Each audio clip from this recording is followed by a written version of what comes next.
اس video میں آپ homeopathy and health education کے ذریعے بانجھ پن کے اسباب، تشخیص اور علاج، حضرت زکریا علیہ السلام کی دعا سے ہومیوپیتھک شفا تک رہنمائی حاصل کر سکیں گے۔ سورۃ الانبیاء میں حضرت زکریا علیہ السلام کی خدا تعالیٰ کے حضور دعا ہے، یعنی اے میرے رب، مجھے اکیلا نہ چھوڑ، اور تو ہی سب سے بہتر وارث عطا کرنے والا ہے، اور تو مجھے اپنی جناب سے نیک اور صالح اولاد عطا کر، بے شک تو ہی دعا کو سننے والا ہے۔ ناظرین، دنیا میں پیدائش اور آبادی کا ذریعہ صرف عورتیں ہی ہیں۔ ہر گھر میں، خاندان میں یہ زبردست خواہش ہوتی ہے کہ بچوں کی پیدائش ہو اور خاندان اور قوم بڑھے۔ بدقسمت ہیں وہ عورتیں اور وہ خاندان جن میں بچوں کی پیدائش رک جاتی ہے۔ تمام دنیا کی قوموں، خصوصاً پاکستان میں، ایک بانجھ عورت کو حقارت کی نظر سے دیکھا جاتا ہے۔ بانجھ عورتیں منحوس سمجھی جاتی ہیں اور شادی اور خوشی کے مواقعوں پر ان کی موجودگی منحوس خیال کی جاتی ہے۔ اس طرح سے بانجھ عورتوں سے دنیا کے تمام عیش و آرام دور ہو جاتے ہیں۔ خود بانجھ عورت کے دل میں دنیا سے دلی وابستگی نہیں رہتی اور وہ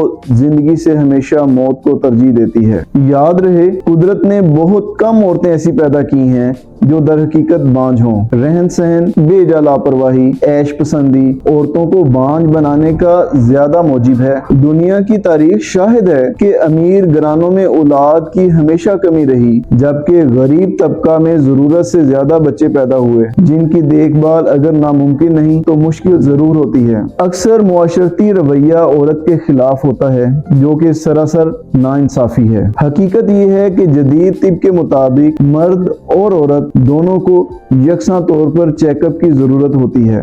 بانجھ پن کسی جرم یا کمزوری کا نام نہیں، بلکہ ایک قابل علاج میڈیکل حالت ہے۔ معاشرہ ایسے جوڑوں کو شرمندہ کرنے کی بجائے ان کا ساتھ دے۔